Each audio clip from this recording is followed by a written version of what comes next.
नमस्कार, जेपैच चैनल में आप सभी का स्वागत है। चलिए बेटा, आगे हम परसेंटेज का अगला पॉइंट पढ़ते हैं। आज हम औसत प्राप्तांकों का कंसेप्ट पढ़ने वाले हैं, तो थोड़ा सा ध्यान से समझिए। नया पॉइंट है, इसको डीपली हम औसत में पढ़ेंगे, ठीक है। चलिए बेटा, यहाँ पे हम औसत प्राप्तांकों का कंसेप्ट पढ़ने वाले हैं। उसमें डेविएशन कंसेप्ट की बात मैं करूँगा, यानी सभी को समान रूप से बंटवारा। औसत का मतलब क्या होता है? सभी को समान रूप से बंटवारा होता है। देखिए, मैं थोड़ा सा कंसेप्ट बताना चाह रहा हूँ, इसमें कैसे हम बात करने वाले हैं। अगर मुझे यहाँ पे दे दिया गया है, जैसे मान लीजिए ये ए है और ये क्या है, बी है, ठीक है। ये विषय हैं, दो विषय हैं और एक विषय, इनका भी 500 अंक है। इसमें भी पूर्णांक कितने का है? पूर्णांक अगर बात करूँ तो 500 अंकों का है। इसका भी पूर्णांक कितने अंकों का है? ये भी पूर्णांक आपका कितने अंकों का है? 500 अंकों का है। अगर यहाँ से हम बात करें तो यहाँ से हम कह सकते हैं, यहाँ से अगर हम बात करें तो बेटा यहाँ से हमें कहना चाह रहे हैं कि यहाँ हमारे को दे दिया जाए, अगर यहाँ से हमारे को दे दिया जाए कि साहब राम ने इसमें आपको दे दिया गया है साहब 30% अंक प्राप्त किए और यहाँ पे कितने अंक प्राप्त कर लिए? यहाँ पे 40% अंक प्राप्त किए। ये दोनों विषयों में प्राप्तांकों का प्रतिशत दिया हुआ है। ये पूर्णांक दे रखा है दोनों विषयों को। यहाँ पे मैंने जो पूर्णांक क्या दे रखा है, समान ही दे रखा है। यहाँ तो क्या दे रखा है मैंने? समान दे रखा है।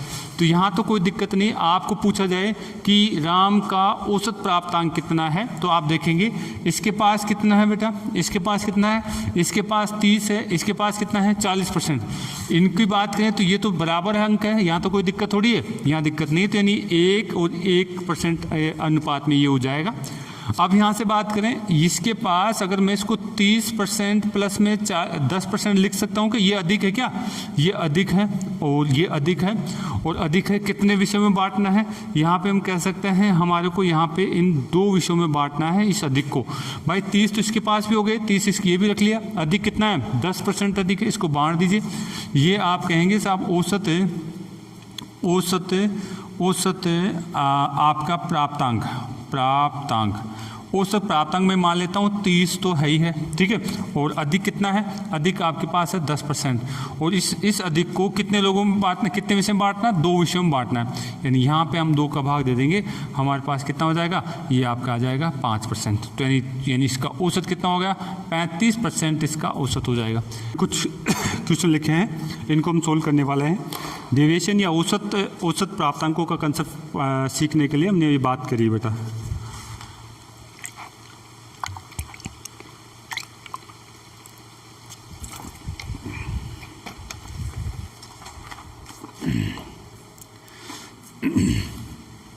चलिए देखिए बेटा, हमने पहला क्वेश्चन क्या दे रखा हमारे को?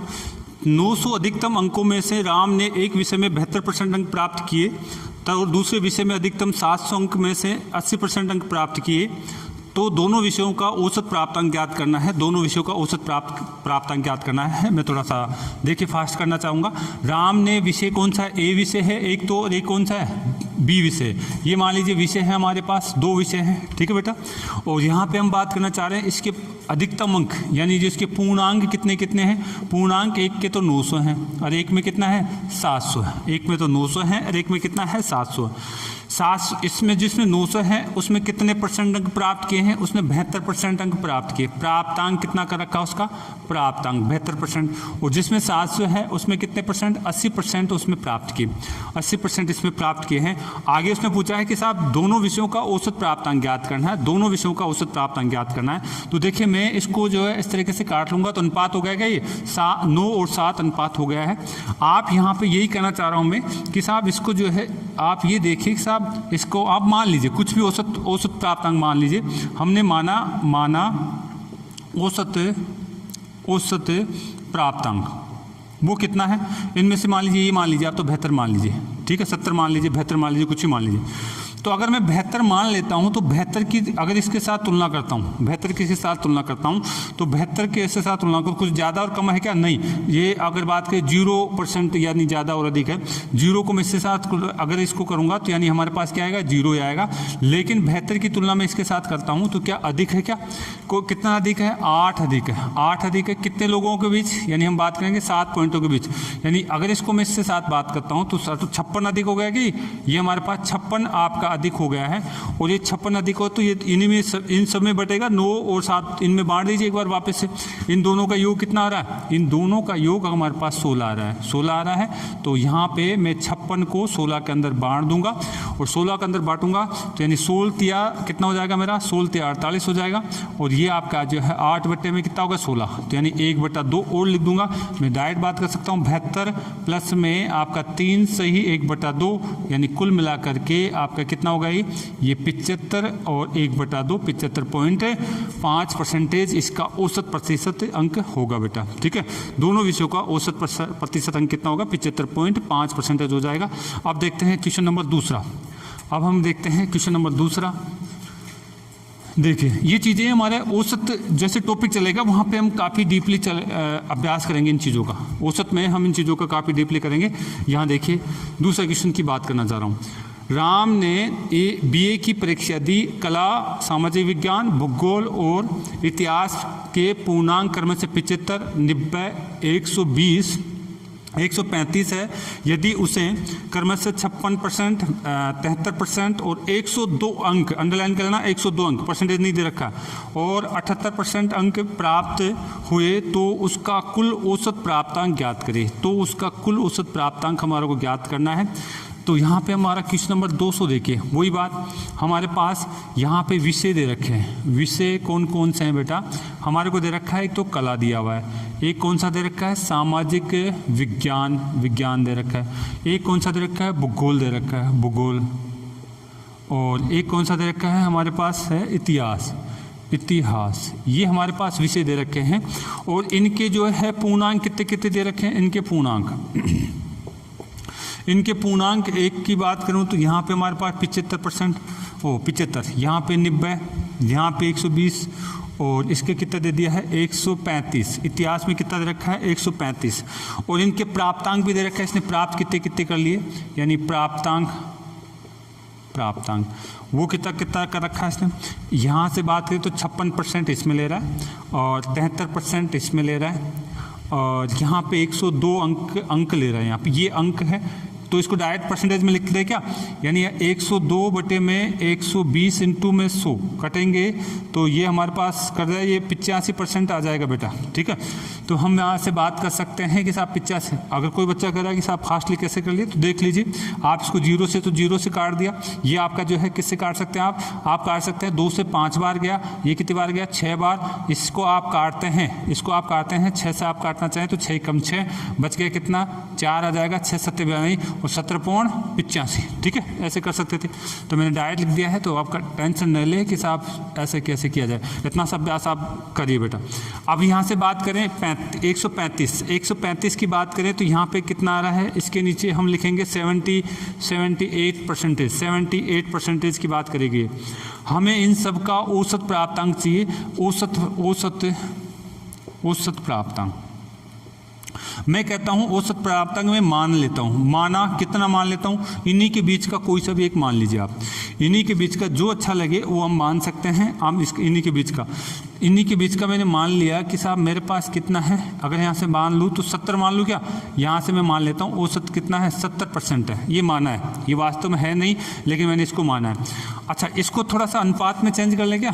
15.75, 15 छक्की 90, 15 × 120, 15 नाम का ये हमारे पास ये अनुपात में आ चुका है। मैं अगर इसको 70 मान लेता हूँ, अब मैं तुलना स्टार्ट करता हूँ। ये अगर 70 मानता हूँ तो इसका मतलब है इसमें 70 से कम है क्या? ये तो ये कम है, कितने की है? 14 की कमी। और मैं इसको इससे गुणा करता हूँ तो 14.70 यानी माइनस का 70%, ये तो आपका यहाँ पे हो गई कमी। इसकी तुलना इससे करता हूँ तो अधिक है। ये तो कितना अधिक है? प्लस का 3, कितने लोगों के बीच? 6 लोगों के बीच, प्लस का 18%, ये अधिक हो जाएगा। इसके साथ तुलना करूँ तो 15 ज़्यादा है, 15 अधिक है, कितने लोगों के बीच?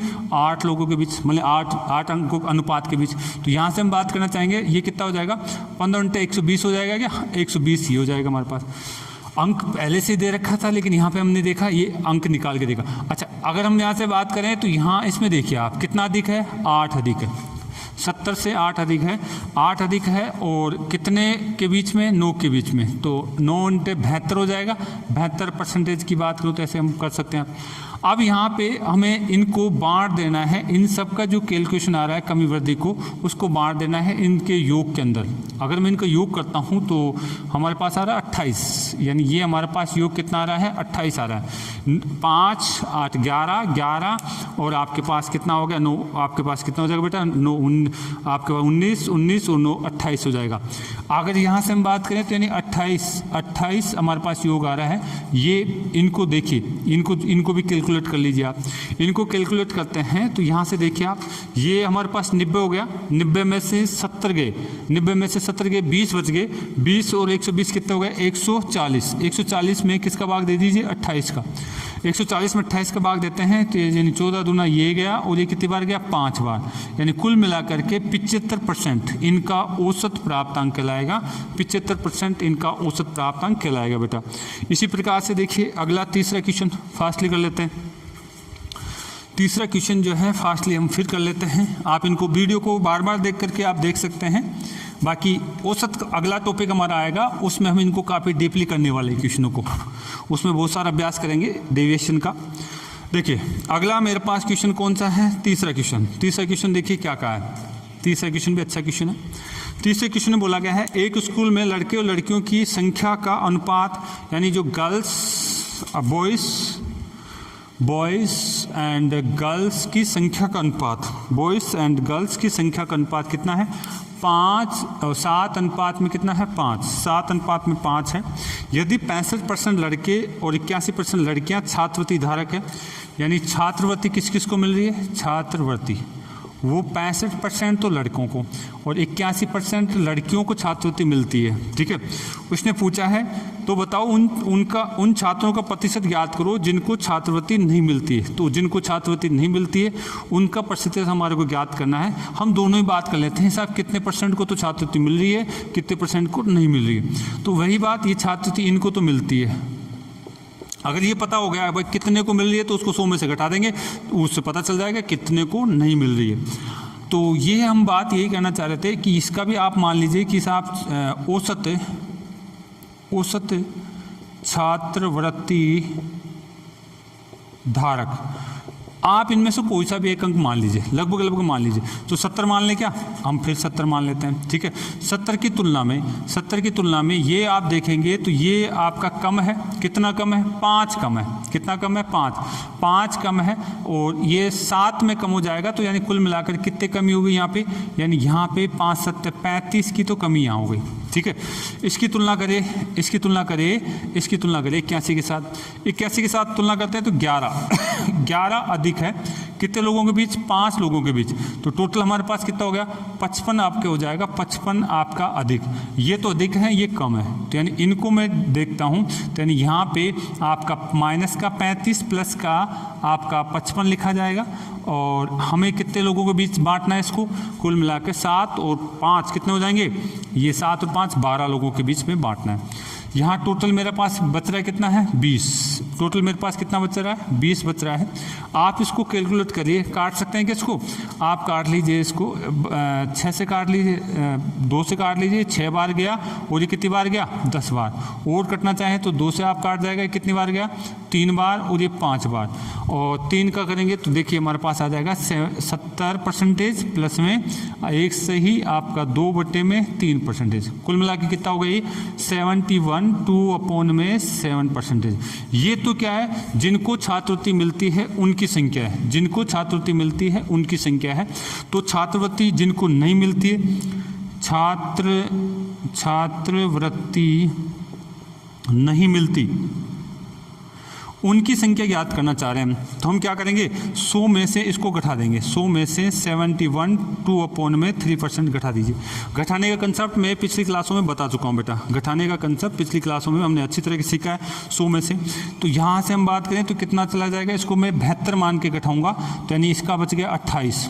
इन दोनों का अंतर कितना है 1/3%। 28 से ही 1/30% छात्रों को यानी कुल लोगों को, कुल स्टूडेंटों को छात्रवृत्ति नहीं मिलती है, ठीक है। इस तरीके से बात आप कर सकते थे। आगे देखते हैं बेटा, और पॉइंट हम देखना चाह रहे हैं, और दूसरे तरीके से भी हम कर सकते हैं इन क्वेश्चनों को, लेकिन आप ऐसे करना चाहें तो बेटर रहेगा। चलिए आगे देखते हैं। अगला क्वेश्चन हमारे पास ये कौन सा था, ये तीसरा अगला क्वेश्चन है चौथा क्वेश्चन, एसएससी मेंस में आ चुका है 2018 में, एसएससी मेंस में ये आ चुका है 2018 में। देख लीजिए क्या करना चाह रहा हूँ।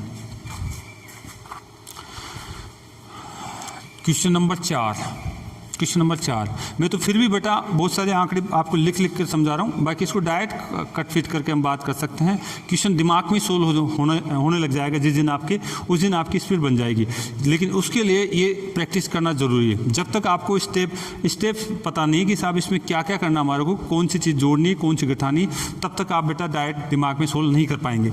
देखिए क्वेश्चन नंबर कौन सा हमारा, क्वेश्चन नंबर 4 कहा गया है कक्षा में छात्रों की संख्या का आपको यहाँ पे दिया हुआ है 45 सही 5/11% लड़कियां हैं एक कक्षा में।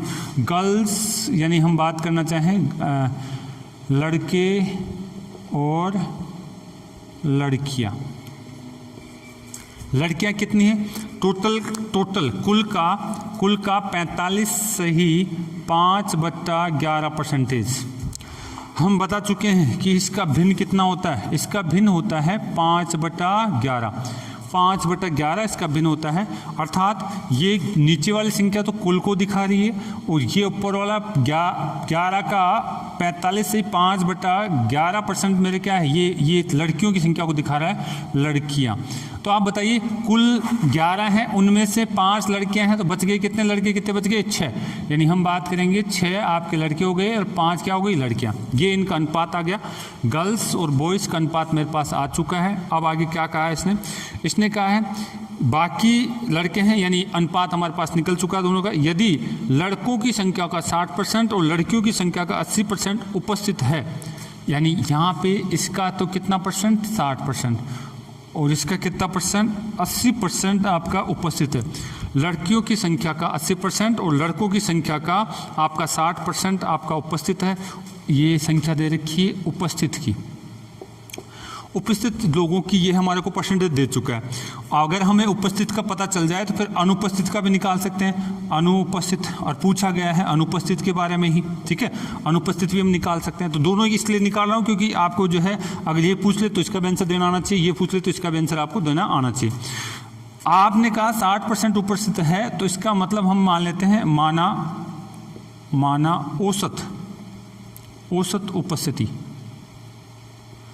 इनमें से कोई एक मान लीजिए, आप ऐसा मान लीजिए 60 मान लीजिए, हमने मान लिया 60, इसको 60% लोग औसत रूप से उपस्थित है, ये माना है, वास्तव में नहीं ये माना है हमने।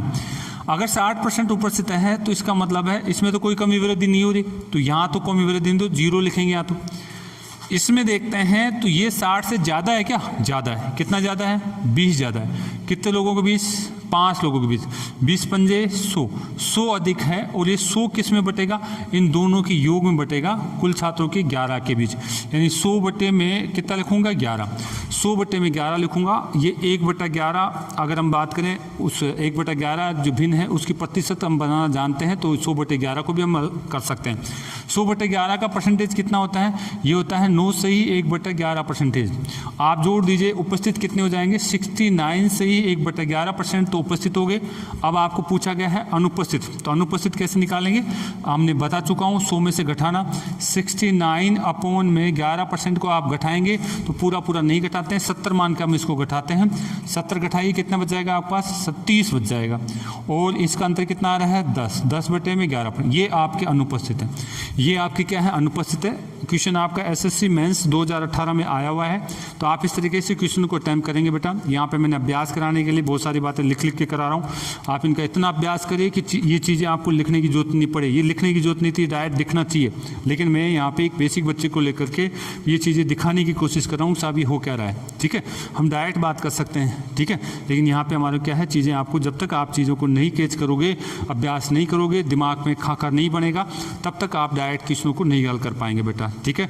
ओके, धन्यवाद। मैंने कोशिश करी कि आप लोगों को कुछ समझ में आए, और मैं आगे भी इस तरीके से अच्छी कोशिश करता रहूँगा बेटा, ठीक है। वीडियो अच्छा लगे तो आप इसको ज़रूर लाइक करिए, सब्सक्राइब करिए, ताकि और बच्चों को भी फ़ायदा मिले बेटा, ठीक है। हाँ, मैं फिर कह रहा हूँ, बहुत सारे टीचर आपके जो है यूट्यूब पर बहुत अच्छा पढ़ा रहे हैं, बच्चों के हित के लिए काम कर रहे हैं, उन सभी को धन्यवाद है। लेकिन सबका अपना अपना तरीका होता है, मेरा पढ़ाया हुआ आपको समझ में आ रहा है तो मैं मानता हूँ मैं अपने लिए, मेरे लिए धन्य वो चीज़, ठीक है। ओके, धन्यवाद बेटा।